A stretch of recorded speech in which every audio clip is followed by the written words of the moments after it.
The Dragon Break Re-Examined by Faldrune. The late Third Era was a period of remarkable religious ferment and creativity. The upheavals of the reign of Uriel VII were only the outward signs of the historical forces that would eventually lead to the fall of the Septim dynasty.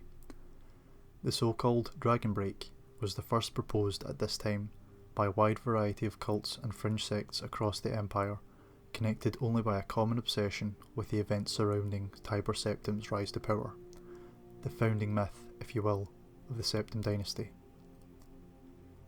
The basis of the Dragon Break doctrine is now known to be a rather prosaic error in the timeline printed in the otherwise authoritative Encyclopaedia Tamrielica, first published in the Third Era, Year 12, during the early years of Tiber Septim's reign.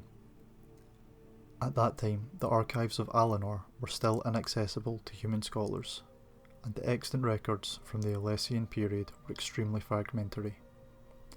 The Alessians had systematically burned all the libraries they could find, and their own records were largely destroyed during the War of Righteousness.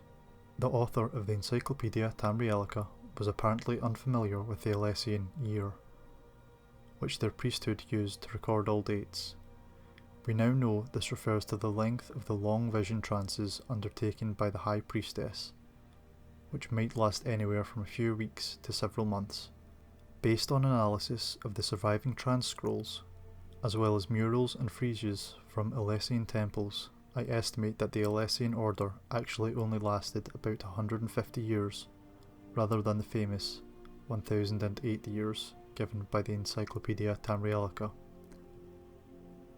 The mystery of the millennia plus rule of the Alessians was accepted but unexplained until the spread of Lorcan cults in the Third Era, when the doctrine of the Dragon Break took hold. Because this dating and explanation was so widely held at the time, and then repeated by historians down through today, it has come to have the force of tradition. Recall, however, that the Third Era historians were already separated from the Alessians by a gulf of more than 2,000 years, and history was still in its infancy, relying on the few archives from those early days.